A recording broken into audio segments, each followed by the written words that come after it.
भगवत गीता के श्लोक 2.22 में बताया गया है कि जिस तरह से एक आदमी पुराने कपड़े छोड़कर नए कपड़े पहनता है, वैसे ही आत्मा भी पुरानी बॉडी छोड़कर एक नई बॉडी को अपना लेती है। आगे बढ़ने से पहले मैं आपको एक इम्पोर्टेंट बात और बताता हूँ। ये जो 3 शब्द आपको दिखाई दे रहे हैं, रीइंकार्नेशन, ट्रांसमाइग्रेशन और रीबर्थ, आमतौर पर इन तीनों ही शब्दों को आपस में कंफ्यूज कर दिया जाता है, लेकिन इन तीनों ही शब्दों में बारीक सा फर्क है।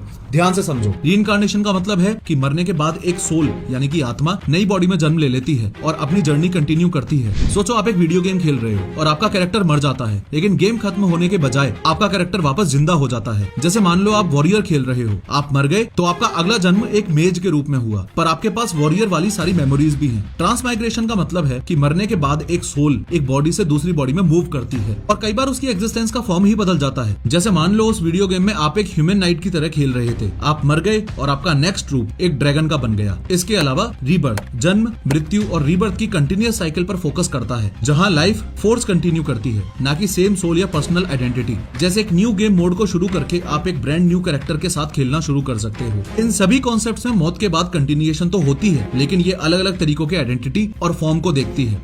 खैर